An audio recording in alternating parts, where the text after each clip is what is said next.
Hey, somebody's got to clean the grill. You have? Excellent. Good morning, afternoon, or evening. You are listening to the Professional Noticer. Hello, everyone. I'm Andy Andrews. Hey, thank you for making me a part of your week. My purpose here today and with every show we do is to play the part of a best friend or a coach. I want to help you live the life of your wildest dreams by giving you access to the greatest mentors the world has to offer today. Hey, have you joined wisdomharbor.com yet? That's wisdom, HARBOUR.com. For less than $3 a month, you'll have access to original content only found on wisdomharbor.com that will have a positive effect on your family, and that includes your little kids, your teenagers, and your adult children. Dave Ramsey said it's also for your business and teams. Utilizing video, audio, and the written word, content is delivered in small bites by Grammy winners, CEOs, comedians, master chefs, best-selling authors, and Hall of Fame speakers. There are even guitar lessons from an award-winning songwriter. Check it out today and join your friends and neighbors who are already a part of wisdomharbor.com. Observations and answers, that's what we do here on the Professional Noticer, and we love it when somebody comes to the table with observations and answers. And we have a very special guest today. I hope he doesn't just like fall on the table and go to sleep, because he hasn't had very much sleep in the past several weeks. He is the executive director, the founder of roadsofhope.org, and they are the largest orphan rescue organization in Europe and in America. And these people have been in place for almost 8 years. And so having the training, having the routes, the understanding of the areas has put them in a unique position right now with this conflict going on over in Ukraine. And so please welcome Joe Savage. Joe, thank you for being here. Andy, it is an honor and a privilege. I was shocked when I heard from you and thrilled, and thank you for the invite. Well, I appreciate you just taking the time to come over, because I know how crazy it is for you right now, and I know how much you are not sleeping. And so, but if you could, just give us an overview real quick of what you're doing now, and then we'll go back and dig into how it started. Yeah. Well, of course, a couple of weeks ago, Putin begins to attack all of Ukraine.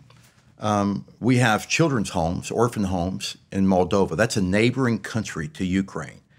And we've worked in both countries for several years, as you said.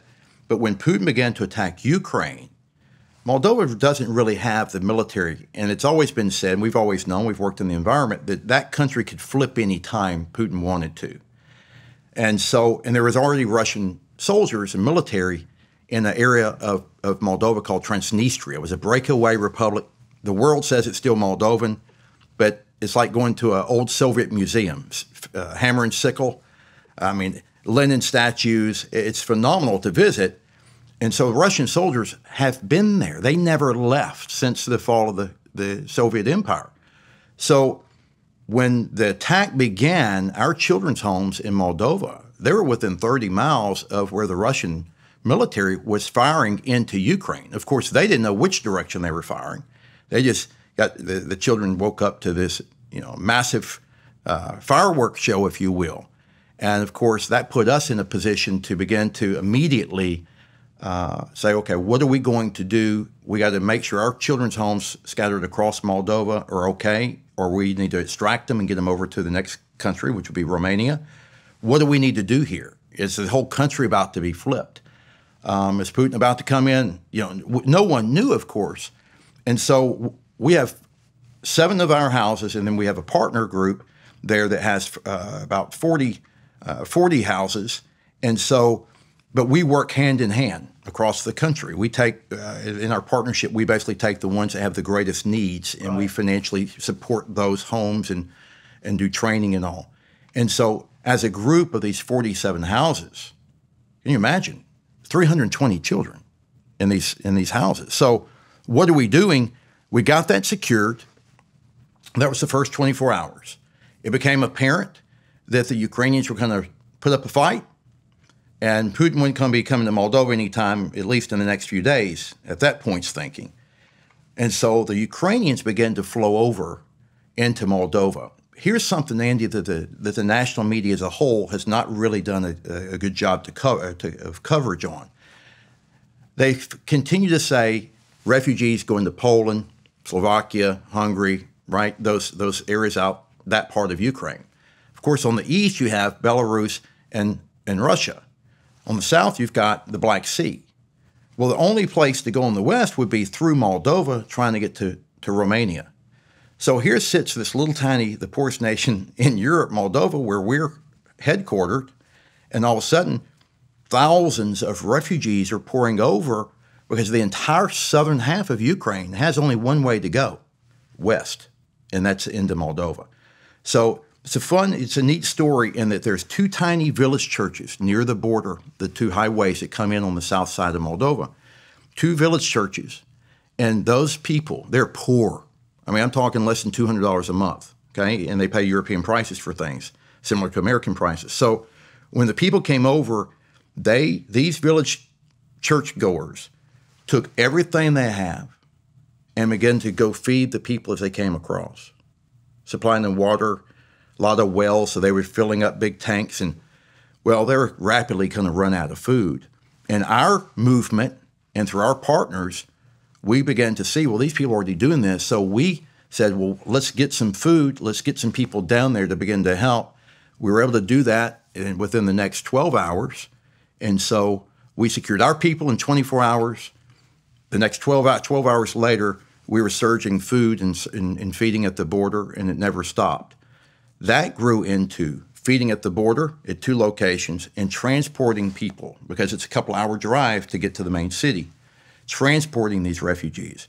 Well, then the phone starts ringing of myself and two other guys. We all work together. They have all these relationships that we had in Ukraine, and it was these men that we're friends with saying, hey, I'm sending my wife and children. Can y'all meet them at the border? Because all males age 18 to 60 were not allowed to leave Ukraine. They were expected to fight.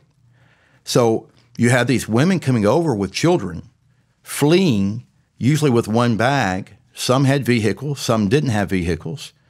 And we start picking them up and putting them into our children's homes initially. But then as the mass kept coming, we kept feeding.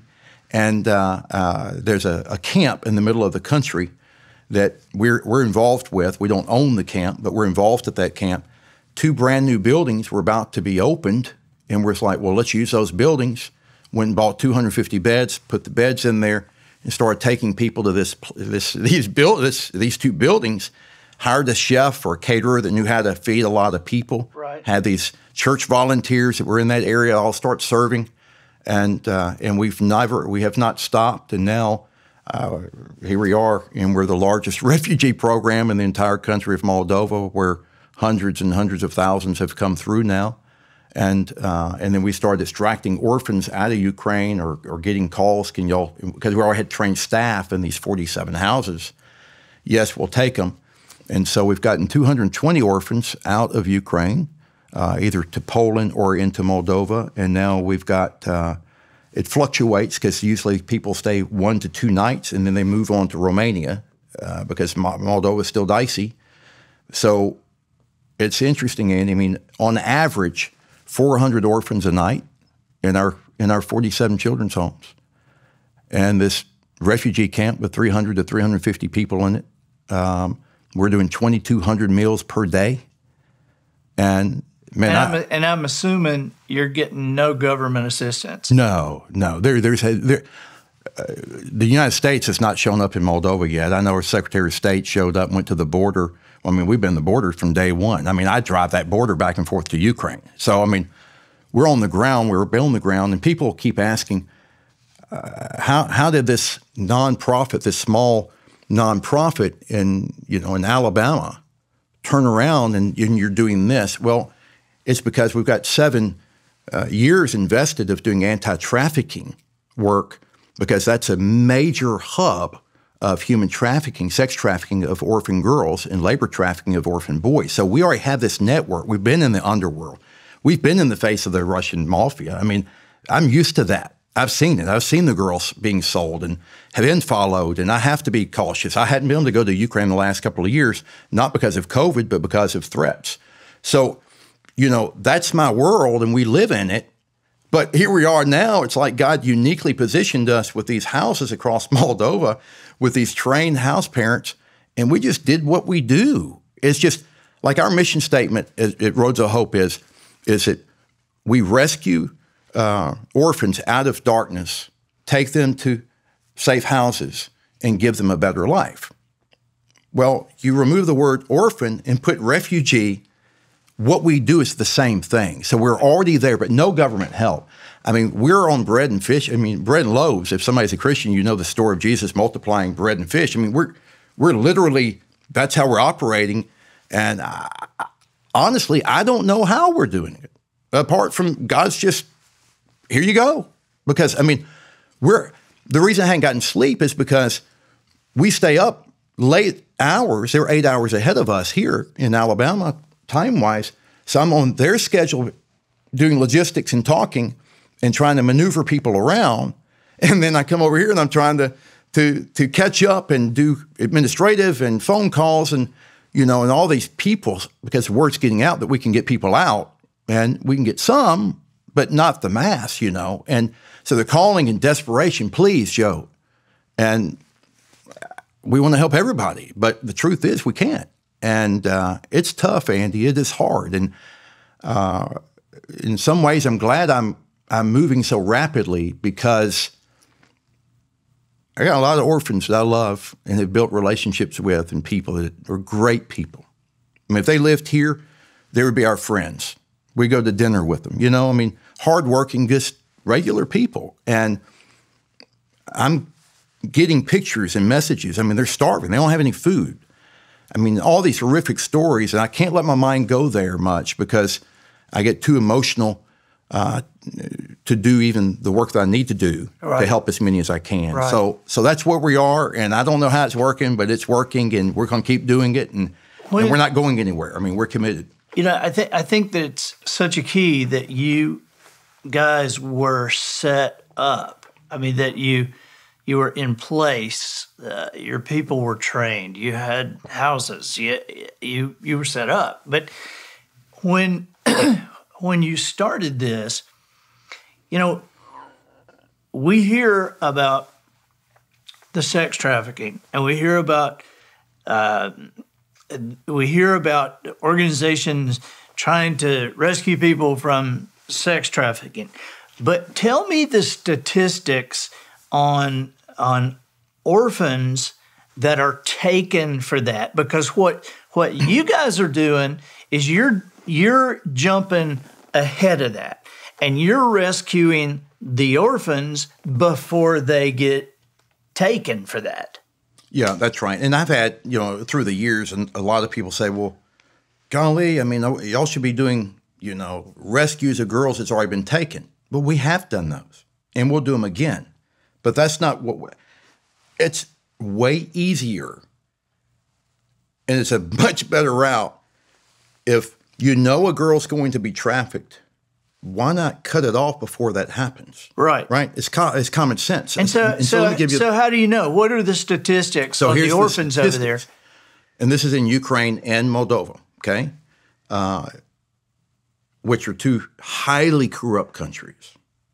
And so the orphan, this is going to blow your mind, okay? The orphan girl, it used to be they went to the orphanage until age 15 to 16 and they aged out, okay? And once they aged out, 3 out of every 5. So if we got 5 teenage girls, 3 of them are going to become victimized by traffickers, 3 out of 5. If you put 10 orphan boys and girls together, okay, half are going to be dead before their 21st birthday. I mean, think about that. Let's put it in a different context since Ukraine's been so much in the news. In Ukraine, the minimal number, so let's use the lowest statistic here, okay, is there's 100,000 orphans living in their orphan system in Ukraine. Some say it's 125,000. Let's go low. Plus, that's a little easier for my math calculations, right? 100,000 orphans.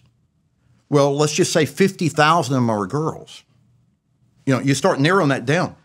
It is a massive, horrible, despicable, evil thing that's been going on there for decades of the orphan girl. And it's taken, sold, usually sold again, and then forced into prostitution. And, you know, and they don't even know that's what's going to happen. They think they're taking a job. Moldova being the poorest nation, they have 1 million people a year that go to Europe, for instance, to take jobs, be nannies, work in farms or what have you. So 1 million per year. So it's very common, and they're very hard workers, it's very common for companies to come and set up and recruit. But the traffickers are recruiting too, and they have their whole way of doing it, which we don't have enough time for. And so they recruit the orphan girl, and then, hey, we got you a nanny job in Italy. Oh, yeah, okay. And you're going to make some money finally. Great. They get her to Italy. She gets to Italy. They take passport, take cell phone, and so forth. Now, here's the difference between the orphan child and the regular teenage girl. Most teenage girls, if they went to Italy, they're going to be calling at least their mama or daddy, somebody. Well, when the orphan goes to Italy and there's no family, there's no way calling her. So I say it's the trifecta for traffickers over there, in that the girls are poor, so they're willing to go work and take these jobs. They're, you know, by the world standards, very pretty. That's RussianBrides.com, and all that comes out of that Odessa, Ukraine region. You hear them talking about that on the news, is Odessa. All of those websites and all that practice comes, for the most part, right there out of that part of the world. And the girls are genetically very attractive. So they're poor, they're willing to go work. They're pretty, so the trafficker can go get more money for them. And then the third piece, which is the most dangerous piece, they're parentless, which means no one's ever going to come look for them, call them, or do anything. And so once she's taken, she's gone. And this is even, you know, I'll keep it at a PG-13. We call it trafficking. I call it rape, because she's being forced to do what she doesn't want to do. And so on average, 12 times per day, she will be prostituted out against her will. 12 times per day. She'll work 325 days per year, forced labor. Okay? She's dead in 7 years, full of disease, sickness, hopelessness, depression. Usually by that time they have her on drugs just to function. I've seen the girls sold. I've looked them in the eyes. You see a breathing person that's functioning, but when you look in their eyes, I haven't seen a lot of dead people when their eyes are still open. I'd rather not see them. But the few I have, it's literally like you're looking into the eyes of a dead person. And they're 21 years old or so by that time, 20 years old, 22. And nobody's ever come to look for them. And so that's what we do and have been doing. Is I feel like God put this in my path in life and made it clear that's what I need to do. And we just started doing it, and it's worked. We've gotten a little over 100 kids that we've been able to rescue and get into family homes. And, you know, of course, humanitarian aid to hundreds and hundreds and hundreds. But now, oh my goodness, I mean, the traffickers are on the borders. We diverted 2 buses of 100 orphans coming into Poland. It was going to get trafficked, and fortunately, we were in the communication with one of the workers, and we said, no, because she didn't know. Because people come up and offer help. I can give you a ride. I'm supposed to help you out. They're shell-shocked. They've left everything. They're scared. They're hungry. They get in cars. and especially these single young mamas right now coming out of Ukraine, or single young women coming out of Ukraine, man, they're gone. Nobody's knowing where they're going. It is terrific. It's a whole part of the news that's not getting covered, understandably so, because it's so bad inside the country. But you know, these orphans are inside the country. They never have been taken care of inside of Ukraine, for instance. And then they're getting moved out, and there's not enough workers because workers fled and left. I mean, like, I know of one orphanage, 60 kids right now with one worker. How does that work? It doesn't. You know, people coming out, carrying their own children, leaving a husband behind, and they have 20 orphans with them. And, you know, you're talking about 1 million people's come into Poland. And here's Moldova, one of the major trafficking hubs in the world, and orphans and these young women are coming into Moldova. They're leaving one danger, walking into another danger. And that's why we also said we've got to be there. We've got to have everything we can possibly do and get these people protected and cared for. And, you know, it is a mess. It is a heart-wrenching, surreal thing to be a part of. I don't know where it ends. How are you coordinating that from here? Yeah, the best I can answer that is we have all this team that we've built in this highly corrupt system. It's hard to know who to trust anyway.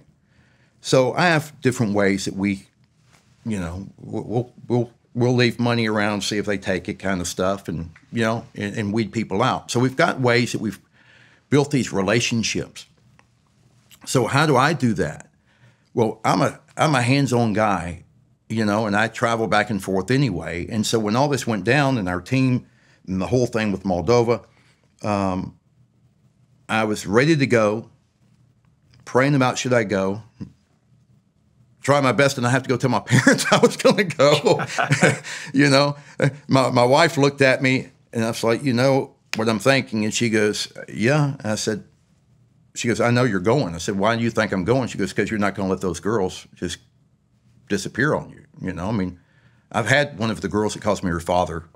She was taken. I mean, it's a movie Taken. I lifted. We got her back. And that's a whole story for another day. But, I mean, we're going to protect. I feel like God gave me, we didn't have children. We lost a couple of children, and it's a whole story. But God put those kids in my path. I got to be their voice.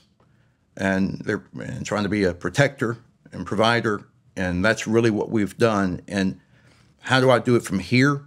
Well, as I was trying to make that decision, a friend made a wise observation. He said, Joe, listen to me. He said, you've got a team of people, and it's working. Where they are is working. But they're poor people. But you're sending money about every 2 to 3 days for fuel, for computers. We bought a car today, a van today. All this massive food, 2 tons a day in one location. I mean, it's all of this going on. And he said, listen, I know your heart is to go. I know you want to be there and do what you can. But right now it's working. He said, the moment you leave and go over there, it's the moment there's no one here to talk, to raise money, to let it be known.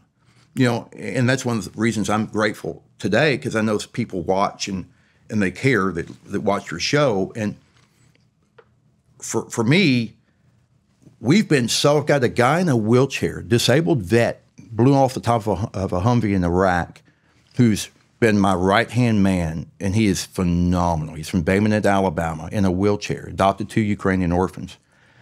We're navigating these kids out because he knows how to do it. But the thing is, that's me and him doing that. And I'm like, oh, what do I do? But I've decided at this point, I'm here, and I got to get the word out for people to know. I mean, we're working so hard all day getting people to safety that we're not doing much on social media. We're not, you know, I see these organizations where people raising all this money. It's like, well, where are they? Because we're on the ground doing it. Does that make sense? Yeah. And not being critical to anybody else. I hear you. But we're so invested because we love these people and we know these people. that's been our focus, not social media. And fortunately, I had a significant organization, a person contact me and say, you need some help with that. And I'm like, yeah. And they will launch this weekend, and that's going to help us. And they're doing it as a volunteer. Okay. Well, you guys know, you know people. I know people. And I'm going to make sure that there's a lot of specific people that watch this episode. We put these out every week, and I know we post them on social media and we talk about them, but I don't usually get on the phone and call somebody and say, watch this, watch it this morning, watch it now, and see what you're led to do to help.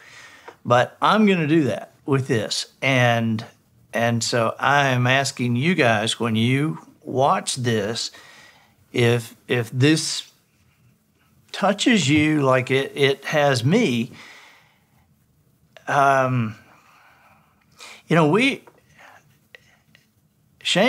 on us if we don't help. And so let's help. Thank you for being here. Now we can connect with you on roadsofhope.org, on Roads of Hope Facebook and Instagram, and they're starting a Twitter account, I understand, this weekend or sometime. It may be already up. It's going to be Roads of Hope. I mean, that's the thing. That's not what we do. I don't even know how to do all that. And but yeah, I mean, people just spread the word and help. And Andy, here's the thing too that I want to be clear is, let's just make up a number.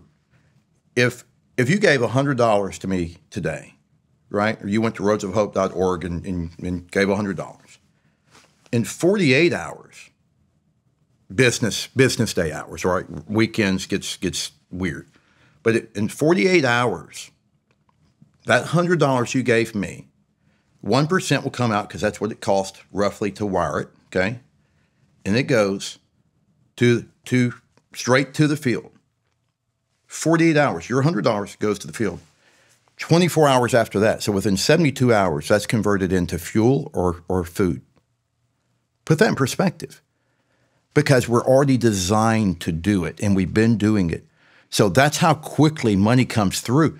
You know, and people say, well, it's all this administrative cost and this and that. And listen, I got a group of people that love me that pays my salary. So they ain't got nothing to do with anything. We've intentionally, I work from my house. And there's a group over in Pensacola that processes our credit cards, and it's a Christian organization called Globe International. They're a phenomenal group in Pensacola. They give me an office. I go over there a couple of days a week. The rest of the time I'm working in my office at home. I mean, because I've been doing this for 7 years and left a job that was making way more money to do this, not because of the money doesn't matter to me. It's just somebody's got to help an orphan child when they don't have anybody. Right. Right? And so to me, the whole thing is, what can we do? And if we go below $100 to people that make $200 a month over there, and they're giving everything they've got to help these refugees, literally, it's like, it suddenly puts in perspective wastefulness, just throwing money away because I want a new computer or the newest this or the newest that, right? And that's nothing wrong with that at all. I mean, we all have to have certain things to make us function better. You see what I'm saying? I'm trying to say that in a way to say we're trying to be very wise steward and not waste money on fluff and stuff that we don't have to have. Right. And but as a whole, we failed. We navigated what started to be a 25-year-old young woman that was her brother lives here, had been adopted. So she grew up as an orphan. A 25-year-old and her 2-year-old daughter. Her name's Anya, and then the little girl's name's Sophia. They were literally in a bad, bad war zone in central Ukraine. Russian tanks, Russian planes, refinery blown up, gunfire every night around her, etc. She didn't have anybody. She had no money. She had no way to travel, no family. And she's in this apartment building scared to death. She called her father. She would say it's this military guy that's in Baymonette, Alabama, that's adopted her brother. Okay, he's in a wheelchair. J.D. Drinker's his name. So J.D., she sends a text and says, "I'm scared." Well, he began to just help her and help her and help her. They were down to 1 day of food, eating wheat porridge for her and her little girl. She turns around, and J.D., but through our relationships, we find an orphanage that was trying to come to Moldova, a state orphanage, government-owned orphanage. And we said, listen, if you get to Moldova, and that lady was scared to death. She had 20 orphans. I said, if you get to Moldova, we will pick you up. We'll house you. We'll take care of you. We got it. But we need you to wait an hour and a half so that we can get this 25-year-old to you if we can attach her to your group. The lady said yes. J.D. finds a taxi in the middle of a war, sitting So this is a guy in Baymonette, that finds a taxi. A war hero in a wheelchair finds a taxi in the middle of Ukraine, close to her proximity. It's all technology. Gives the address. The taxi guy said yes. He goes, picks up Anya and Sophia. I've got pictures of this stuff, the whole journey. She's got her little suitcase and a little pink potty. I got a picture of Sophia with her little baby doll getting ready to go. Well, when she scoops everything up, she doesn't have enough hands, and she calls JD, and she goes, well, I can't carry all of this. And he goes, you got to carry only what you have to have. So the baby doll got left. She gets in the taxi. They drive an hour and a half through a war zone. And this anonymous, mysterious taxi driver takes her to this orphanage in this city, and the man waits to make sure that she gets in okay and gets with the right people before he left. Then he drove back an hour and a half. Who does that? He didn't charge almost nothing. And so they get in this bus thing and start to try to go to Moldova. Ukraine military stops them. Roads are closed down through here. It's not going to happen. No way you can get across there right now. So she didn't know what to do. JD starts giving this orphanage worker, state worker, instructions because she's freaking out. So then the lady gets a phone call from Ukraine official and says, go to the train station. They get to the train, and it's going to Poland. Our staff's in Moldova, 2 different directions. She's going, what do? I don't know what to do. Oh, God, I don't know what to do. And JD, in his calmness and his military training from years ago, and sitting in Baymonette in a wheelchair, is guiding her and says, get on the train. Anya, get on the train with them. Y'all stay together. And they start towards Poland. All of a sudden, a couple hours in, we lose contact with Anya and Natalia. For the next 8 hours, we don't know what's going on. When they call us back and say we're back, okay, they're still on the train. But Andy, the train now has 100 orphans on. It was a train that the Ukrainian government put together to try to get orphans out. And they drove it in the darkness of the night through the heart of Ukraine, an orphan train full of children with these workers that's left everything they've ever worked for. And it's all ladies, and there was not enough of them compared to the kids. An orphan train through a war zone, and they had everybody turn their phones off as they went down through there. When they got up to Lviv, they moved them into buses. They take them to the border. They couldn't get through that. They had to move them someplace else. It's a whole long story. 38 hours. And they're still sitting at this border trying to get out. No food, no water. They're cold. They're orphans. They don't have warm coats and shoes. It was exceptionally cold. They're freezing. All of those ladies now were asking, what do we do? In the meantime, we made some calls to try to get them buses and arrangements. We had a governor in Poland offer and started sending buses to pick them up and a hotel. And we had that arranged and ready to go as soon as they went across. Some of the kids started feeling sick. You can imagine this scene. They finally get over, and as they're coming over, the worker's phone rings. And because of our experience with traffickers and how they do things, we identified immediately, because we're on the other line, this is a trafficker. This guy's not even legit. And so we say, do not connect with this person. Don't talk. And in the meantime, we're scrambling to do a background on the phone number. And so you have a trafficker that was about to pick off 100 orphans coming across in one shot. And we were, by God's grace, man, only God's grace, we diverted that from happening. And then a Ukrainian official finally calls the worker and said, okay, we need, the governor is not going to send, he sent the buses, we're going to turn those around, tell the governor we don't need that any longer, thank you very much. We got a whole different plan set up for y'all. And, well, then we're on edge, but it's a Ukrainian official. I mean, it's official people, right? So we're like, well, you never know. And they put them on a different bus, drive 8 hours into Poland. So at the 46-hour mark, they finally get where they were going. No food, no water, no blankets, nothing. Andy, how can, and that's Poland, that's the European Union, that's NATO, that's the United States. We're running that operation. How can there not be somebody there to give a bottle of water to a group of 100 orphans? I don't understand it. If we're able to get, and we're running food into Ukraine right now, we got entire towns literally with no food. How can this little organization and a pastor in Robertsdale, Alabama, his church takes up an offering of, it was a lot of money, and how can they be providing and us providing collectively, and now it's really them continuing to do it?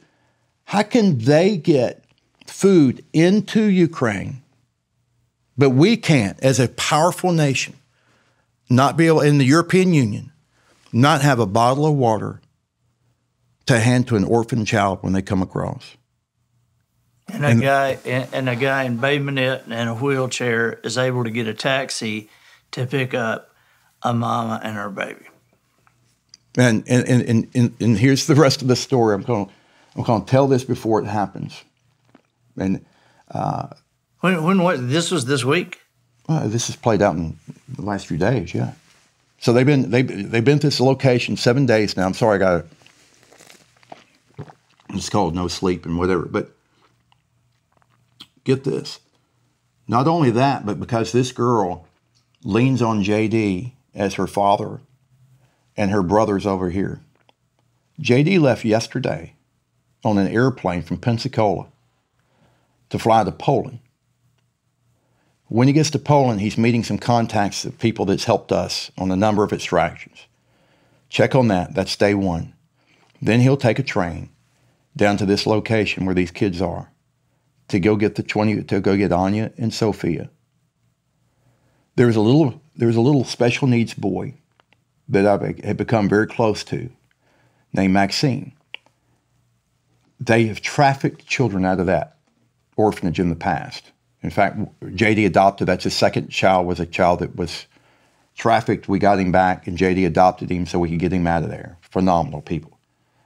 His best friend's this little boy named Maxine, and he's all worried about Maxine. I've been looking for Maxine. We can't get answers for Maxine. And we started thinking, is there any way Maxine could have been on that train? Okay? These cities aren't even close. And so we sent a picture to Anya, be looking for Maxine, this group of 100. Well, there's some boy that was taken to the hospital, he hurt his leg. They say his name is Maxine. I'm thinking, no way possible. Yesterday morning, I woke up to a picture of Maxine. He's sleeping on the same floor as Anya right now. Wow. So JD's now going, and he's got some money. You take care and you make sure Maxine and them boys, they got whatever they need. I said, JD, go to the store. We do this anyway. I said, go to the store and buy every banana and every orange and every piece of candy. and you fled that 100 children that's locked up. They're not even letting them out of this building right now. They can't even go outside to play, okay, in Poland. And then he's taken Anya and Sophia, and he says, well, where am I going to take them? So we're trying to figure this out. Well, we're through our relationship with this group called Globe International, Pensacola, they have some missionaries that's in Scotland. And they have this, the government gave it to them, this old castle that's been restored, and they use it for ministry and then tourism. Scotland uses it for tourism on the first floor, cafe and stuff. This is amazing, man. I'm going to cry. I don't mean to. This guy in a wheelchair from Bay Minette is picking up her, and we've arranged, and we called him, and Bob and Melissa said, oh my gosh, yeah, we'll take them. Scotland opened up to Ukrainians a couple of days ago. And so the girl don't know it, but JD, we were sitting at lunch yesterday, 2 days ago before he left, and he kept calling Anya Princess. I said, you call her Princess? He said, yeah, because she don't see herself with any value, so I keep calling her Princess. I said, let me tell you what's going to happen, JD. You're going to get that girl, and y'all going to take the train and fly or however you get to Scotland.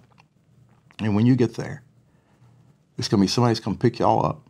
And they're going to walk to the castle. And y'all going to get out of the car in front of this old ancient castle. And Anya and her little baby and you in the wheelchair. And y'all going to go up to the door, and they're going to be standing there with their arms wide open saying, we're so glad you're here. Welcome to our castle. That is a Cinderella story, man, and it's playing out. I'm so blessed to even get to see this stuff, and it's, I'm worried about Maxime. I told him, I said, do whatever it takes if we can get the whole group of special needs kids. We'll put them up at Scotland too, where I got the clearance on them. I mean, those people will take them. I don't know. I mean, you got those tragic sides or pieces, but I mean, I was so worried about Maxime to find out there he is on the same floor. How's that possible, Andy? And we're seeing this over and over again. But this story of Anya and Sophia, it started with a 25-year-old in the war zone and a little girl with 1 day's left of wheat porridge to a taxi to an orphan group, and then they start taking instructions on a train. In the night, turns into 100. They start listening to what we need to do, get them over, avoid the trafficking situation. And they end up in Poland. And going to end up with Princess in the Castle. And the Princess in the Castle. Buddy, thank you for being with us. That's a book title right there. I'm telling you, man. Princess in the Castle. Yeah. So anyway, but thank you, and thank you for anybody that can help and pray, of course. Prayer and that God provides, and spread the word. I mean, that's the biggest thing. Just help us spread the word and tell other people. And media members even. I know some media, I mean, I'll get on and, I've been doing some, but we need to do way more.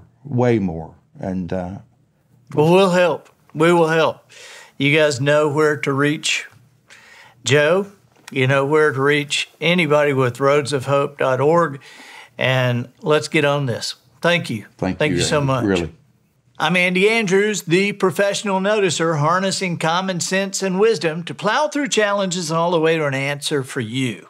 And I think that'll do it for this week. Get us out of here, Matthew. So, ladies and gentlemen, and to the boys and girls who aspire to become ladies and gentlemen, we have reached the end of another episode of The Professional Noticer. In a world where common sense has become a superpower, I'm harnessing that tiny bit of mental energy I have for you, seeking wisdom, making observations, and endeavoring to answer tough questions in a way that will empower your family and your business. I'm Andy Andrews. Till next week, goodbye. This episode of The Professional Noticer was produced by Matt Limpert. The Noticer theme written and performed by Sugarcane Jane. Jawbreakers for the cast and crew provided by Twinkle and Smoke of Beverly Hills. Additional financial consideration provided by BatteryBatteries.com. Have you ever picked up a flashlight in the dark only to find the batteries were dead? Have you ever tried to start your car late at night in a bad neighborhood and it just wouldn't crank? Next time, make sure you have a battery from BatteryBatteries.com. Batteries are batteries for your battery. Who hasn't had to go to the store specifically for batteries? Now you'll never need new batteries again, not as long as you keep a supply of batteries on hand. They attach to your old worn-out battery and power up immediately. So keep a supply with you and never be in the dark again. That's the battery from batterybatteries.com, the same fine people who brought you powdered water.